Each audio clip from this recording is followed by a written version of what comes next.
성경 말씀 함께 찾아 읽습니다. 마태복음 6장입니다. 마태복음 6장 10절 말씀.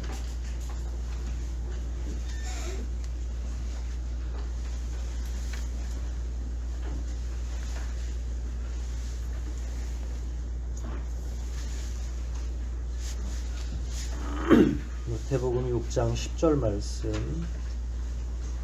찾으셨으면 우리 합독하도록 하겠습니다. 뜻을 생각하면서 합독합니다. 10장 읽기를 시작하겠습니다. 아버지의 나라가 속히 오게 하소서. 아버지의 뜻이 하늘에서 이루어진 것 같이 땅에서도 이루어지게 하소서. 아멘.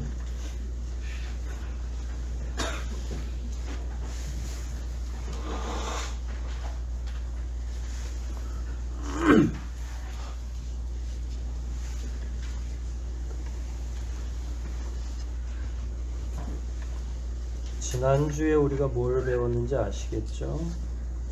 하나님의 나라. 그 하나님의 나라에 관해서 우리가 공부할 때 가장 중요한 건 하나님의 통치권. 이 세상에서는 인생들의 주권이 중요하고 영토가 중요하고 국민이 중요하지만 하나님의 나라는 인생들의 나라와 다르죠. 하나님은 신정을 베푸시는 하나님은 요즘 세대는 반발할 수 있을지도 모르죠. 하나님은 다 오르세요.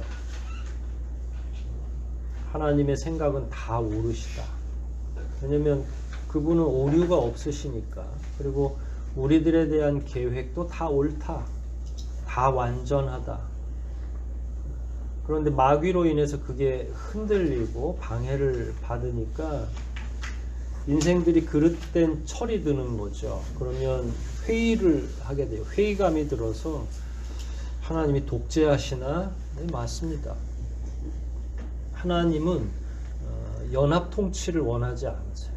그냥 삼위일체 하나님이 모든 걸 다스리기를 원하시죠. 근데 인생들이 생각하는 그런 독재하고는 완전히 다른 거죠. 왜냐하면 하나님의 의도, 하나님의 목적, 하나님의 통치력은 이 땅에서 생각하는 것하고는 완전히 다르기 때문에 그래요. 이 땅에는 완전한 사람이 하나도 없어서 정치인들 변하는 거 보면 아시죠? 정치인들이 처음에 뭐 40대든 30대든 출마할 때는 그래 국가를 내가 변화시켜서 국민들의 삶을 이롭게 해야지. 하지만 이 시대에는 양극단이 생겨서 막 절반은 찬성하고 절반은 찬성하지 않는데, 그러니까 이게 또 5년마다 막 뒤바뀌니까 온 백성이 다 불행하다고 느끼잖아요. 행복한 국민이 하나도 없어요. 그런 사람들이 아무리 정치를 잘해도 끊임없이 불행한 사람들은 나오는 거죠. 하나님의 목적은 다르잖아요. 하나님은 우리를 행복하게 하려고 하는 게 진심이고 다 구원시키려고 하는 게 하나님의 확고한 의지이니까 하나님은 인생들의 표현대로라면 독재를 해도 위험하지가 않고 그렇게 하셔야만 되는 거죠. 여러분, 이 땅에서 우리가 생명을 다하면 어디로 가죠? 하나님 나라로 가죠. 천국이 하나님 나라예요. 천국 가기를 원하는 건 뭐냐면 그분의 통치를 받으려고 하는 거예요. 왜냐하면 그분의 통치는 완전하기 때문에 그러는 거죠.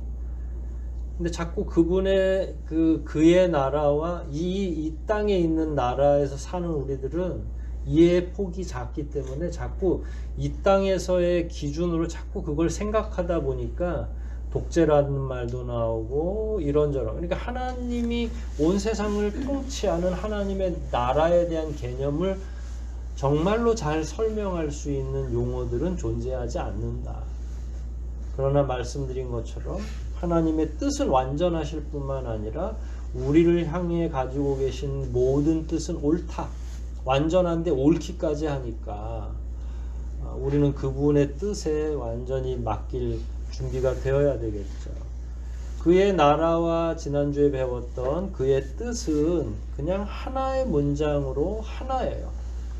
그 뜻이 관통돼야 그의 나라가 살아있는 거잖아요. 하나님의 나라는 있는데 하나님 마음대로 진행이 안 되면 그거는 오합지졸이 모여 있는 거고, 지금 우리가 경험하는 전 세계적인 혼란들, 그러니까 국가 안에서도 혼란이 있잖아요. 대한민국에도 양극화 현상이 일어나요. 남자와 여성 20대들 같은 경우는 아주 치열하게 많이 싸우죠. 그걸 정치인들이 부추겨요. 왜냐하면 그래야 이런 갈라치기들을 잘해야 확실하게 아군과 적군을 구별할 수 있기 때문에 여든 야든 다 똑같다고 저는 봅니다. 하나님께서는 그렇게 하기를 원치 않으시는데 어떻게든 이 세상을 지배하는 자들은 자기 편으로만 만들려고 하는데, 이런 면들이 오늘날 너무 팽배하다 보니까 그의 나라와 그의 그의 뜻, 이런 것들을 얘기할 때, 설교할 때 매우 어려워요. 이해를 잘 못하죠. 오늘도 좀 그런 개념들이 어려울 텐데 한번 하나씩 공부를 해보도록 하겠습니다. 말씀드린 것처럼 그의 나라, 그리고 오늘 배울 아버지의 뜻, 이것은 하나다. 두 가지가 같이 공존해야 된다라는. 그의 나라는 인생들의 주권은 중요하지 않아요. 왜냐하면 그건 아버지께서 다 준비해 주셨기 때문에. 그래서 그의 나라 가서, 하나님의 나라 가가지고 데모할 필요가 없어요. 우리를 더 안정되게 하라, 평안하게 하라, 이렇게 할 필요가 없어요. 왜냐하면 그분이 준비했는데 그분이 완전하시기도 하고 그분은 오류가 없으니까 가서 불편할 게 없어요. 여러분, 이 땅에서 불편한 이유는 왜 불편하냐면 자본주의도 있고 그냥 먹고 살아야 되는 문제 때문에 각자가 가지고 있는 욕구가 달라서 생기는 불편함들인 거예요. 혹시 다른 사람들이 부자가 될 때 여러분 가운데 나는 가난해도 좋아라고 생각하는 분 계신가요? 이 땅에서 말이에요. 남이 100만큼 가지면 나는 얼마만큼 가져야 돼요? 적어도 120부터는 시작해야 되죠. 그러니까 끊임없이 계속 전쟁이 일어나는데, 하나님 나라에서는 어때요? 일단 그런 욕망 자체가 소용이 없어. 거기 가면 그런 욕망이 없어져요. 또 안 갔다 왔는데 꼭 갔다 온 사람처럼 자신 있게 얘기하니까 신뢰감이 떨어질 수 있겠다는 생각이 퍼뜩 드네요. 하나님이 완전하시고, 여러분 이제 그런 모델들을 이 땅에서 몇 번 실험을 하셨잖아요. 만나와 메추라기 생각하시죠? 많이 걷어도 다음날 보면 쓸데없어서 썩어버리고, 적게 걷어 자기 양에 맞춰서 걷어도 부족함이 없고, 목 맥힐까봐 생수도 주시고. 아니 40년 사는 것도 그렇게 다 하나님이 불편함 없이, 심지어 옷도 다시 길쌈하지 않고 신발도 헤어지지 않았다라고 표현되잖아요. 그러면 이 땅에서도 그런 실험을 해보셨는데 하늘나라 가서 하나님의 완전한 나라에 가면 뭐 부족한 게 있겠어요? 부족한 게 없죠. 이 광야에서 실험했을 때 인생들이 실패한 까닭은 이 땅에 있다 보니까 끊임없이 계속 다른 소리가 들리는 거예요. 그걸 방해하는 자가 누구예요? 마귀가 방해하는 거잖아요. 그래서 그렇게 다 대접을 해주고 하나님이 모든 걸 다 공급해 줌에도 불구하고 뭔가 부족하다고 자꾸 느끼니까 전쟁터에서 남의 외투도 슬쩍해다가 밑에다 깔아놓는 거고, 돈은 잘 불에 안 타니까 얼른 그거 가져다가 주머니에 넣고 오는 거예요. 그러니까 이 땅에서는, 이 땅에 오셔서 예수님이 저 유엔을 다 장악하시고 이 땅에서 통치를 하셔도 이 땅에서는 안 돼요. 왜냐하면 광야에서는 신정을 베푸셨는데도 인생들이 그 말을 경청하지 않는 거예요. 하나님 나라 가면 완전해지는 거죠. 고로 세상 나라는 완전해요? 불완전해요? 그래서 어디 가길 원하는 거예요? 천국. 지금 가길 원해요? 좀 더 있다 가기를 원해요? 그거는 좀 더 있다 가야죠. 왜냐면 우리 사명이 있으니까. 뭔가 좀이라도 더 하고 가야 되니까. 근데 왜 천국을 가려고 하냐면 사명이 있어서가 아니라 거길 완전하니까 그래요. 근데 그 완전은 누가 제공해 주는 거예요? 하나님이. 누구의 의도대로? 하나님의 의도대로 하는 거죠. 예수님이 이 기도를 가르치셨을 때는 참 불행한 거죠. 왜 불행하냐면 본문을 잘 읽어보세요. 그의 나라가 좀 속히 왔어요. 왜냐면 그의 나라 지금 다 얘기해드렸잖아요. 그런 완전한 나라가 있는데 예수님이 와보니까 불완전하게 살고 있는 거예요. 심지어 하나님의 말씀이 그래도 제일 존중받는 이스라엘이라고 하는 땅에서 예수님이 태어나셨는데도 불구하고 하는 짓을 보면 전혀 그렇지 않은 거죠. 그러니까 예수님이 기도할 때마다 뭘 기도하라고 그런 거예요? 그의 나라가 빨리 임하기를. 그거 이제 지난주에 얘기한 거고요. 그의 나라만 임하면 돼요? 그렇지 않죠. 아버지의 뜻이 하늘에서 이루어진 것처럼 이 땅에서도 완전하게 이루어졌으면 좋겠다라고 너희들이 기도해라라는 거예요. 예수님이 이 땅에 오셨을 때 시대적 배경은 제가 매주마다 종교 지도자들의 그 못된 습성을 비롯해서 다 얘기해 드렸죠. 거기다가 각자 종교 지도자들 뿐만 아니라 그런 가난한 사람은 욕망이 없습니까? 있어요, 없어요? 어느 땐 더 강렬하고 자존심도 더 세고 이런 것들이 충돌하면 물불 가리지 않습니다. 그러니 시대적인 배경도 있죠. 인간에 대한 욕망, 인간이 가지고 있는 인간의 욕망이 막 부글부글 끓고 있죠. 이런 것들이 결합하면 하나님의 뜻에 우리가 관심을 갖고 거룩하게 살아야지 이런 마음이 생기겠어요? 얼른 더 다른 박질 더 많이 해서 내가 더 많은 걸 획득해야지 이런 마음이 더 많이 생기겠어요? 뭔가 이 자본주의 사회에서는 못 가진 게 죄가 되고 못 가진 게 마치 어리석은 사람처럼 인정받고 있는 거예요. 이상한 시대가 돼버리니까 가난한 사람이든 뭐 부유한 사람이든 뭔가를 갖고 자기의 욕망을 펼치는 일에 너무너무 집중하고 있는 거죠. 하나님의 뜻, 그리스도인들도 사실 별로 관심이 없어요. 어떻게 해야 되겠어요? 이렇게 되면 하나님의 뜻에 반역된 삶을 우리가 계속 살아야 되는데, 그래서 주님이 이 기도를 하라고 하는 거예요. 하나님의 통치권을 부정하고 있고 그 자리를 종교 지도자들이 대신 차지하고 있을 뿐만 아니라 가난한 자들부터 시작해서 부유한 자들이라 할지라도 결국은 자기들의 욕망이 불쑥불쑥 솟아오고 있어요. 하나님의 뜻이 아닌 나의 뜻이 더 중요해진 시대에 살고 있는 거죠. 이스라엘 얘기하는 거예요. 예수님 당시에.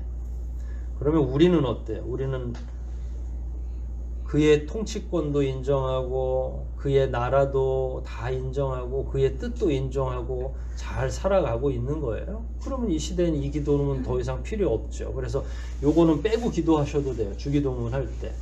하나님의 뜻이 나에게서 우리 교회를 통해서 우리 가정을 통해 잘 이루어지면, 왜냐면 이룬 건 하나씩 지워도 되겠죠. 근데 되고 있어요, 안 되고 있어요? 예수님 후에 2000년이나 지났는데 안 되고 있죠. 그래서 어떤 사람들은 성경은 고리타분하다 그러는데 고리타분하지 않아요. 2000년 지났어도 여전히 인생들은 변하지 않아요. 그때 말씀이나 예수님이 지금 와서 새로운 성경을 써주신다 하더라도 저는 동일한 말씀 외에는 쓸 게 없겠다 싶어요. 왜 그러냐면 인생들이 죄악으로 완전하게 사로잡혀 있기 때문에 그래요. 하나님의 나라에서 그 권위, 그 통치를 인정한다면, 그 통치를 인정한다는 건 뭐냐면 하나님 마음대로 통치하세요 라고 하는 거예요. 그럼 하나님 마음이 있다는 거예요. 통치권자가 아무려면 의도 없이 통치하겠어요. 하나님의 세상에는 우연이 없습니다. 될 대로 되는 게 없어요. 대충 하다가 뭔가 잘 되거나 혹은 못 되거나 이러는 게 아니라 모든 것이 다 누구의 의지대로 운영되는 거예요? 하나님의 의도와 의지대로. 그러면 제일 먼저 알아야 될 게 뭐겠어요? 뭘 알아야 돼요? 우리가 하나님 나라 백성이 되려면 그분의 의도를 알아야 되죠. 그러니까 그게 오늘 나온 본문 안에는 아버지의 뜻이라는 거예요. 아버지가 우리한테 100점 맞기를 원하시는지, 몸만 건강하면 된다고 말씀하시는 건지, 아니면 몸도 건강하고 100점 맞기를 원하시는 건지, 우리가 그 뜻을 알아야 성적을 내든 체력 활동을 할 거 아니에요. 하나님 뜻은 뭐겠어요? 여러분들이 생각하시는 하나님의 의도, 하나님의 의지는 뭘 것 같아요? 하나님의 통치 철학. 하나님은 이 땅 혹은 하나님의 나라를 어떻게 통치하시기를 원할까요? 아니 이 백성들이 맞나 싶네요. 하나님 나라 백성인데 이게 하나님 의지를 잘 모르시고 어디서 오셨어요? 어느 나라에서? 그 관심을 갖는 거죠. 그의 나라에 대해서 서로 사랑하고 또 뭐가 있어요? 이렇게 하면 수만 가지가 나오죠. 하나님이 이 세상을 창조하실 때 창조하시고 나서 아유 어떻게든 잘 되겠지 이런 마음으로 창조하셨겠어요? 방향이 있겠죠. 어느 방향으로 가야 되겠다. 그 방향을 우리가 예측하는 거예요. 그 명확한 방향. 하나님이 어떤 의지도 안 가지시고 이 세상을 창조하실 리가 없잖아요. 그럼 어떤 의지를 가지고 계시냐? 실제로 이 세상은 이 땅만큼은 지금 난리가 있고 하나님을 거절하려는 시도도 있지만 온 우주 만물은 하나님이 운행하시고 계시잖아요. 하나님이 손을 이렇게 탁 놓는 순간에는 예를 들어서 태양계나 이 온 우주가 우연에 의해서 막 돌아버려요. 우연히 가끔 가다가 막 해가 떠요. 그럼 우리는 막 이 1, 2주, 1, 2주가 아니라 막 이 수년 동안 해를 못 보고 있다가 갑자기 해를 보거나 우연히 뭐 비춰지기도 하고요. 농사를 막 열심히 짓는데 어느 때는 막 엄청나게 홍수가 매일매일 나가지고 우리가 거둘 양식이 없다가 하나님의 계산대로 움직이지 않으면 아무리 농사꾼들이 힘을 기울이고 농작물을 만든다 할지라도 제대로 되지 않아요. 그 모든 계획이 어디에 있다는 거예요? 하나님에게. 그런데 이 땅에서 살아가는 우리들을 향해서 하나님이 계획이 없이 그냥 놔놓기만 한 건가요? 이게 무책임한 부모들은 그럴 수 있죠. 하나님이 주시는 대로 자녀들 다 낳을 수도 있고 그게 복이고 하지만 우리들은 그런 구체적인 계획들이 없지만 하나님께서는 여러분, 부모가 된 여러분보다 더 구체적으로 여러분들의 가정, 여러분들의 자녀에 대한 계획을 갖고 계시는 거잖아요. 그걸 불신하거나 거기에 대한 신념이 없다면, 믿음이 없다면 그 가정은 될 대로 되는 가정이 되는 거죠. 방치된 가정인 거죠. 부모들이 똘똘 그런 생각으로 뭉쳐 있어야 돼요. 하나님 뜻은 뭐겠어요? 저는 창세기 1장, 2장에서 그냥 힌트를 얻을 수 있다고 생각해요. 하나님 하나 이렇게 지으실 때마다 뭐라고 그러세요? 마지막에 보시기에 좋았더라. 그때 싸움이 있었어요. 다툼이 있었어요. 배고픔이 있었어요. 인간을 만들고도 더 그래서 에덴 동산에 살아가는 그 모든 모습은 하나님의 의도와 의지대로 됐던 거예요. 처음에 싸우지도 않고 아브라함이 농사 따로 지었어요. 얘기하잖아요. 아침에 일어나 하품 이렇게 하고 있으면 막 과일이 열려 있기도 하고 거닐고 싶으면 거닐고 옷을 입지 않았는데도 최적의 온도로 우리는 지금 너무 겨울이잖아요. 히터 끄면 어떻게 되겠어요. 근데 거기는 하나님이 통제하고 관리하고 통치하는 그 장소, 그게 작게는 에덴이고 크게는 온 우주겠지만 그곳에는 결여나 부족함이나 넘치는 게 없어요. 가장 적절하게. 여러분 과식이나 폭식하는 것도 넘치는 거예요. 사실은. 하나님 나라 가면 식단이 잘 정리되어 있을 겁니다. 그걸 먹고 살지는 않을 것 같은데 우리가 맨날 밥 먹는 것도 힘들잖아요. 어머니들 제일 고민이 뭐예요? 아침 먹으면서 점심은 뭘 만들까 고민하잖아요. 하나님 나라 가면 그런 식의 먹는 건 없지만 그럼에도 불구하고 부족함도 없고 넘칠 필요도 없고 넘친다는 건 욕심 때문에 넘치는 거예요. 여하튼 하나님은 그런 조화롭고 서로 보호하고 양보하고 충만한 평안, 완전한 위로가 있는 곳. 사실 위로라는 말은 필요가 없죠. 저도 썼다가 지웠어요. 왜냐하면 위로받을 일이 없어 거기는. 모두가 다 행복하니까. 모든 것에 평화로운 조화. 이게 하나님이 원하시는 의도였고 방향이었던 거죠. 이게 계속 지속되기를 원하는 거예요. 그런데 무슨 일이 생겼어요? 에덴 동산에 누가 왔어요? 사탄이. 사탄이 뭘 건든 줄 아세요? 인간의 욕망. 보기에도 좋고 먹음직스럽기도 하고 지혜를 줄 것 같기도 하고, 이게 욕망이거든요. 사실 욕망이라고 하는 게 대단히 크고 대단히 엄청나게 무서워 보이는 게 아니에요. 그냥 인간이 가지고 있는, 여러분 앉아 있으면 눕고 싶고요, 눕고 싶으면 눈 감고 자고 싶은 거예요. 그게 욕망이라는 거예요. 뭐 이게 뿔 달려 있는 게 욕망이 아니라. 그런데 그걸 누가 자극했다고요? 사탄이. 따먹어, 괜찮아. 하나님만큼 지혜로워질 거야. 그래? 그건 뭐 큰 일은 아닌 것 같은데? 어린애들이 처음 잘못할 때 항상 이 판단이 안 되잖아요. 애기들 키우다 보면. 그래서 막 중요한 것도 깨져 있고, 자기 딴에는 다 그릇이 같아 보이지만 어떤 그릇은 수백만 원이 하는 그릇도 있다고 하니까, 그러면 이제 사단이 나는 거잖아요. 인생들이 아무리 나이를 먹은 아담과 하와라 하더라도 사탄이 그렇게 얘기했을 때, 그래 그거 뭐 별거 아닌데 저거 하나 따먹는다고 뭐 천지가 개벽하겠어, 느긋하게 본 거죠. 여러분들이 가지고 있는 가장 작은 욕구들이 때로는 굉장히 큰 화를 자초하는 일인 거예요. 그런 일들이 계속 일어나는 거죠. 그거 따먹고 나서 어떻게 됐어요? 부부관계가 멀어졌죠. 남자는 나가서 노동해야 되는데 땅이 만만치 않아요. 계속 가시와 엉겅퀴를 내도록 되어 있어요. 여자는 산고를 겪도록 되어 있고요. 하나님의 낯을 피해야 돼요. 관계도 다 파괴가 된 거예요.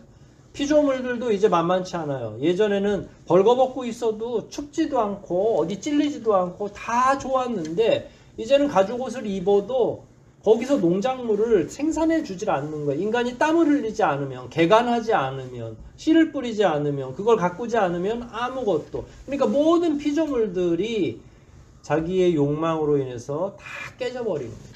그러니까 하나님의 의도와 인생들이 실수한 것들은 완전히 다 다른 방향으로 지금 산산조각 나버린 거죠. 이걸 이제 다시 또 이제 예수님 당시로, 이걸 예수님이 아신 거잖아요. 그래서 이런 상황을 역전하려면 하나님의 뜻을 아는 게 중요하다. 왜냐하면 그동안 이스라엘 백성들도 그렇고 다 자기의 소위에 옳은 대로 살아왔던 거고, 예수님이 오셨는데 제일 망가진 게 종교 지도자들이 망가져 있고, 그래서 야 이래서는 안 돼, 하나님의 뜻을 알아야 돼, 그 얘기를 지금 예수님이 하고 계시는 거예요. 그러나 마귀는 끊임없이 계속 자기의 괴계를 감추고 인생들로 하여금 하나님의 뜻을 알지 못하도록. 왜냐하면 하나님의 뜻을 알면 우리가 자꾸 순둥순둥해지고요, 자꾸 거룩을 추구하게 되고, 마귀는 우리끼리 싸움을 붙이는 게 목적인데 우리가 은혜를 받으면 안 싸우거든요. 마귀가 굉장히 싫어하는 거예요.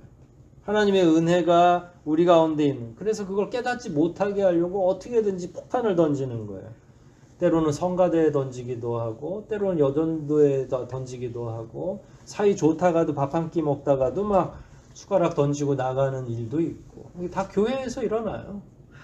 이스라엘 백성들한테 주님이 말씀하신 것처럼 우리가 뭐 세상 싸우는 거, 지금 우리 문제도 지금 해결을 못하고 있는데 세상 싸우는 건 뭐 저도 신경도 안 쓰고요. 그런 혼란이 가중되고 있어서 주님은 이스라엘 백성들을 향해서 하나님의 뜻을 좀 알아야 되겠지 않냐 라고 하는 거죠. 전쟁 가운데서. 근데 그 뜻은 이미 우리가 밝힌 바와 같고 알아야 된다는 것도 알겠는데, 그 뒤에 또 오묘한 말씀이 있어요. 하늘에서는 이루어졌는데 이 땅에서도 좀 이루어졌으면 좋겠다. 하늘에서 이루어졌다는 게 뭐예요? 제가 얘기했잖아요. 우리가 발붙이고 있는 요 전 지구적인 것에서만 지금 하나님의 질서가 깨진 거고요. 나머지는 여전히 그 질서대로 운영되고 있잖아요. 하나님의 손 놓으시면 태양이 지구를 향해서 달려올 수도 있어요. 그 긴장이 있거든요. 행성과 행성이 당기거나 밀거나 하는 긴장이 있어서 궤도가 생기는 거예요. 공전주기와 자전주기가 생기는 게 우연이 아니잖아요. 그게 오묘하게 힘을 유지하고 있어야 지구로 돌진하지 않아요. 힘이 센 쪽으로 자석 예를 들면 힘이 센 쪽으로 확 달려들게 되잖아요.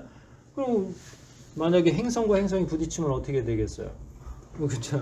그냥 그렇게 되는 거예요. 다 연기처럼.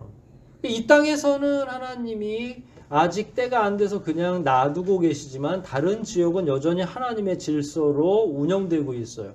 근데 그게 표피적으로 하늘에서는 뜻이 이루어진 거다라고도 볼 수 있지만 그거 가지고는 부족하죠.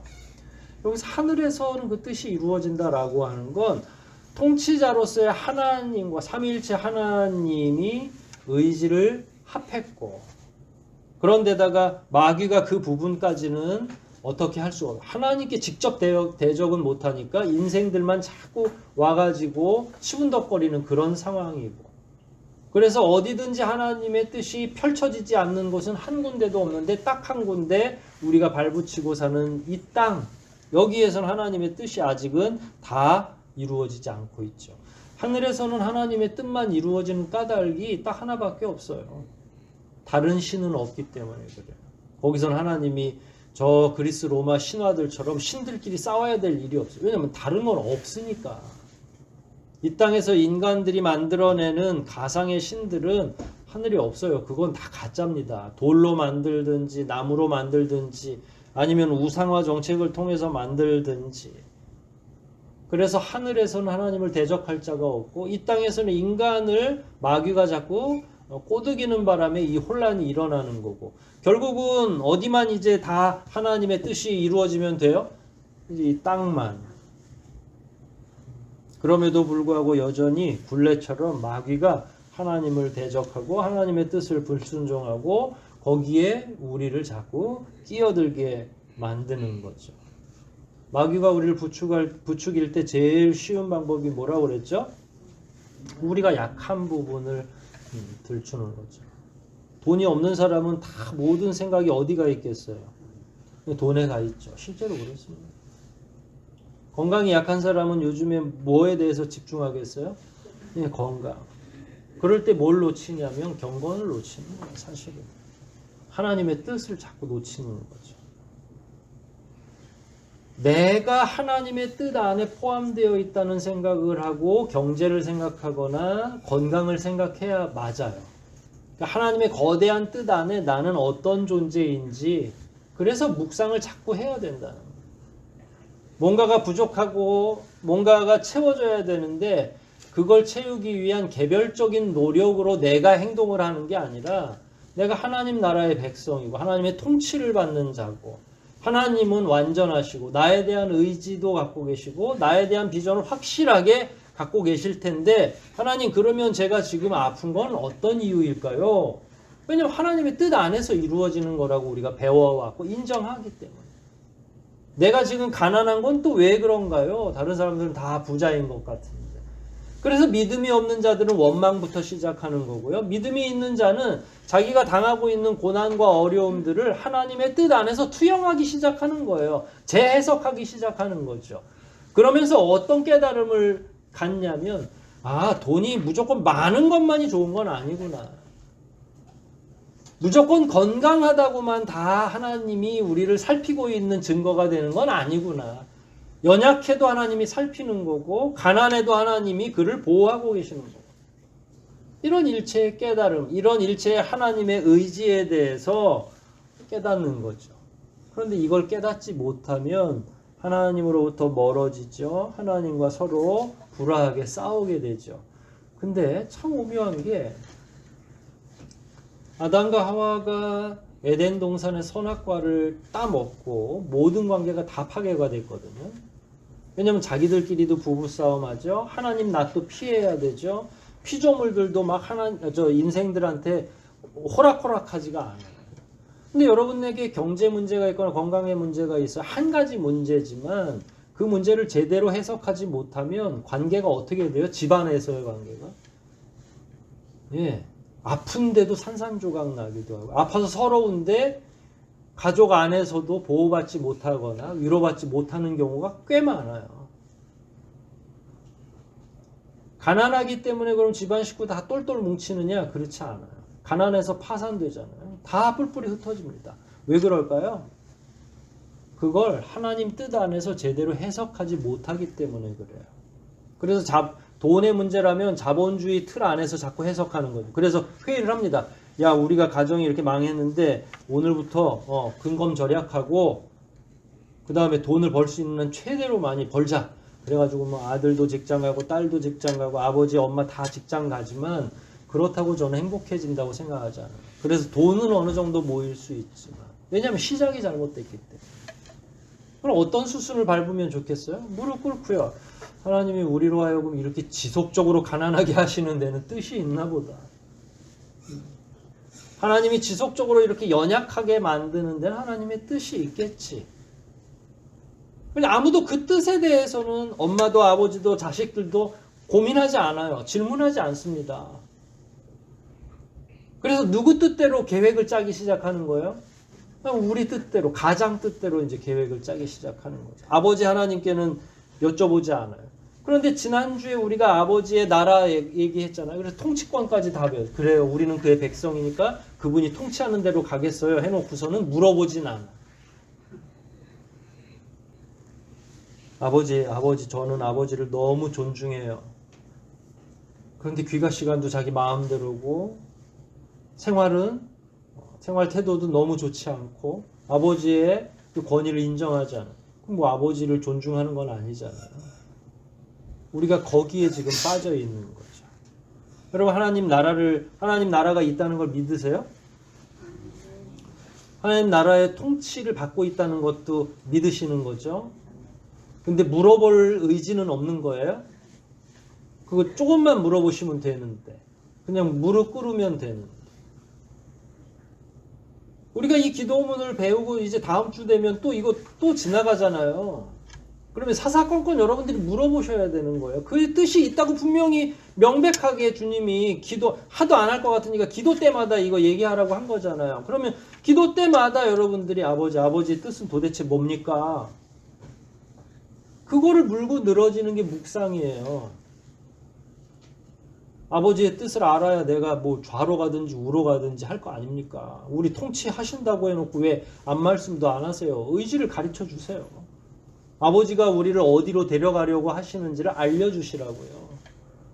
그걸 물어보는 건 너무 당연한 거잖아요. 그러면 하나님이 음성으로 들려주세요? 깨달음이 오지 어느 순간인가. 그 문제에 집중하고 있다 보면 그렇구나. 연약한 것도. 바울이 뭐라고 고백했어요? 자기 육체에 가시가 있는데 3번, 4번씩 기도해도 하나님이 그건 안 들어주시더라. 그 은혜가 하나님의 음성으로 들려주셨죠. 내 은혜가 내게 족하다. 바로 그런 음성이라도 들으셔야죠. 여러분들이 편찮으신 거, 여러분들이 가난한 거, 여러분들이 뭔가 부족한 것도 그 은혜, 다른 은혜로 하나님이 충족시켜 주시는 거예요.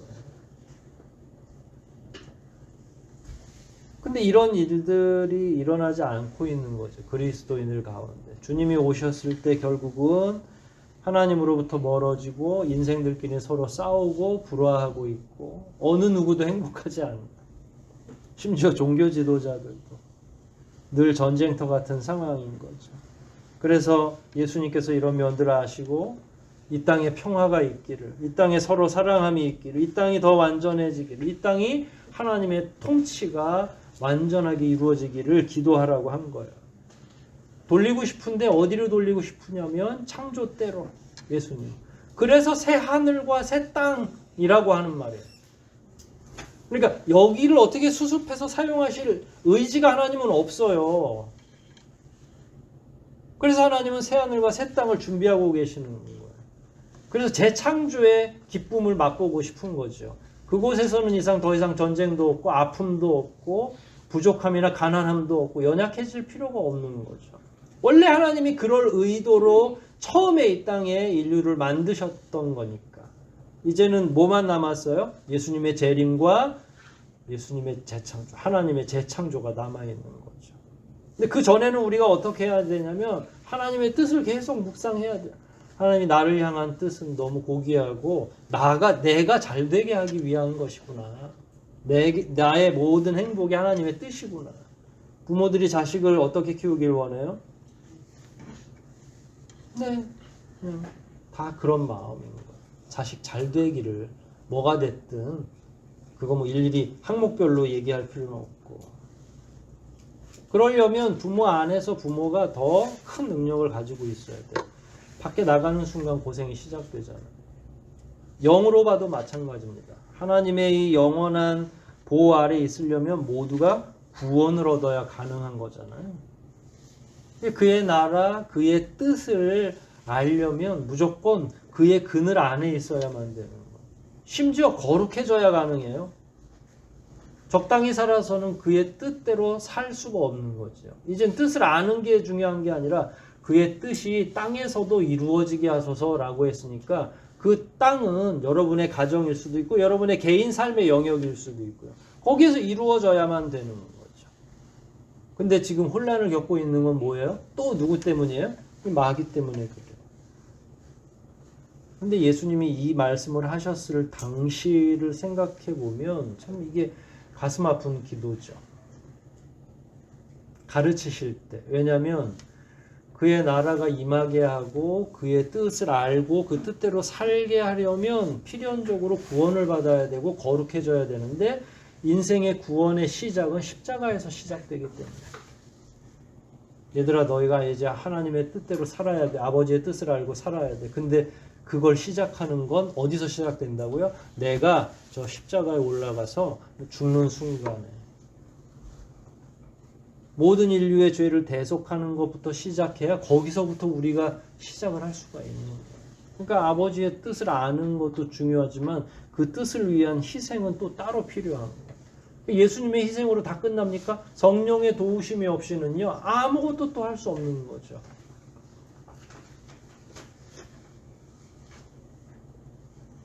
말씀드린 것처럼 예수님께서 이 기도를 가르치셨을 때에는 아버지의 뜻을 이루기 위해서는 본인이 십자가를 지셔야만 한다는 사실을 알고 계신 거예요.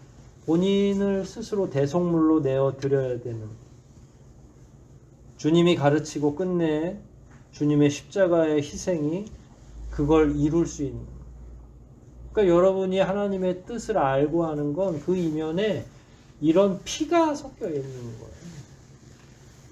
그걸 통해서 보장해주고 보증되어 있는 우리의 삶이 있다는 거예요.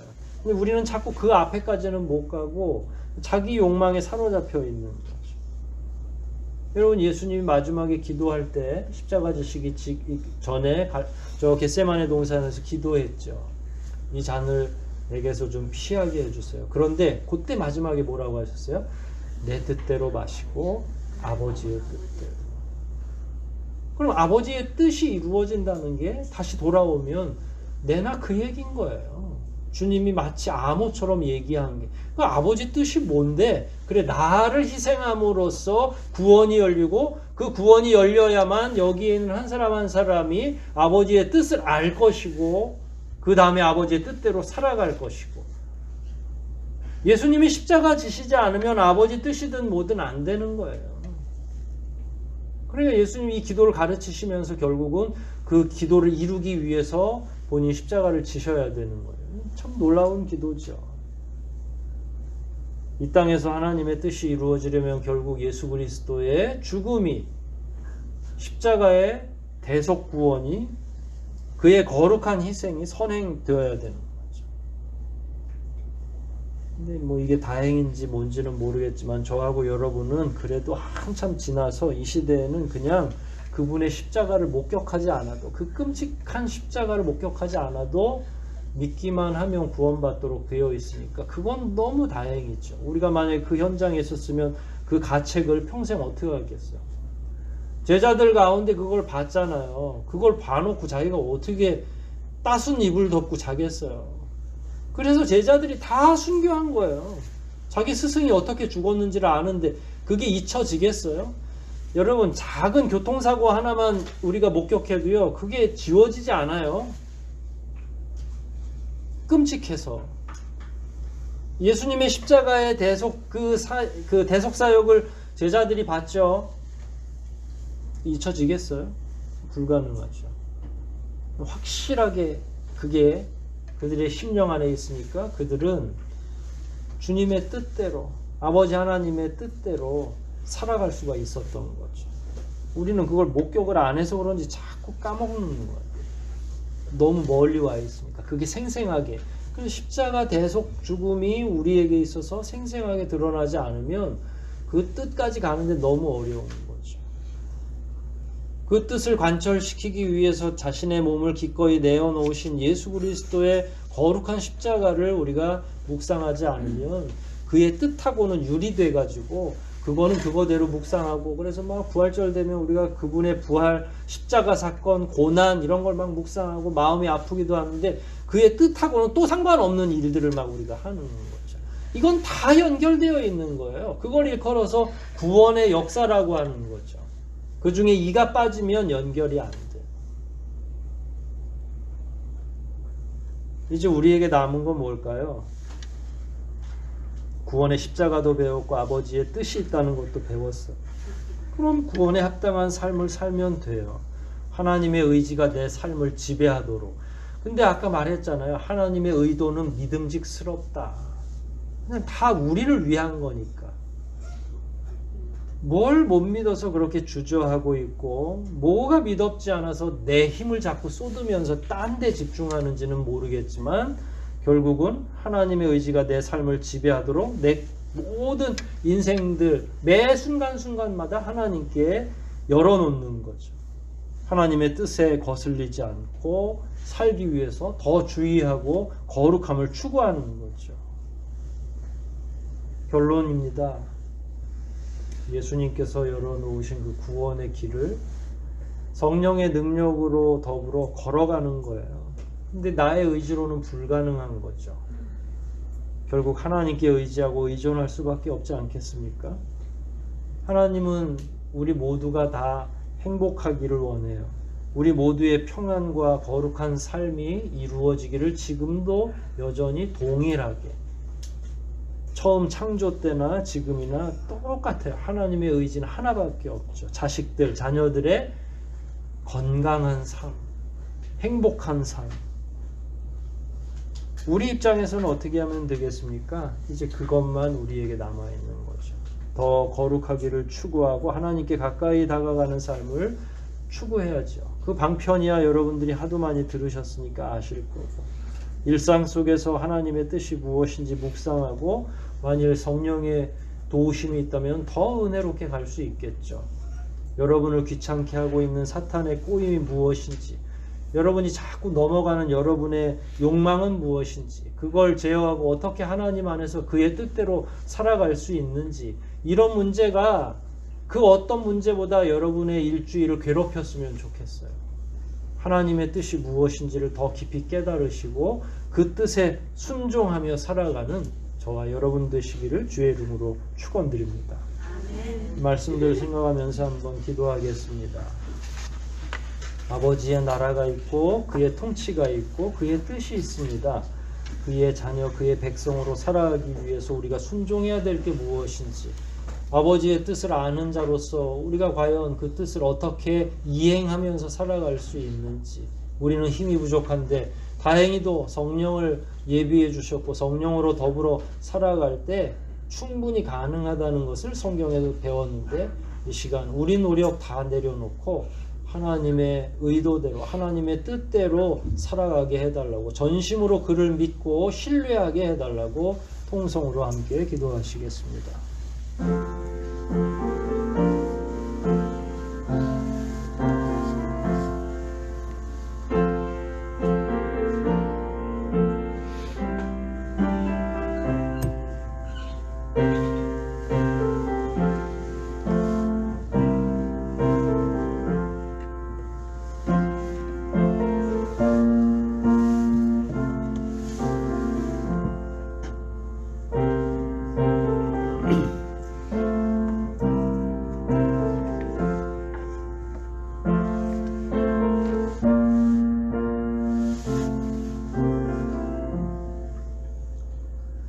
아버지 하나님, 우리가 오랫동안 아버지를 믿는다고 하면서도 안다고 하면서도 그 뜻에 관해서는 깊이 묵상하지 못한 때가 많이 있습니다. 살다 보니 아버지의 뜻보다 우리의 의도와 우리의 의지가 더 중요하게 작동될 때가 더 많이 있는 것도 저희가 압니다.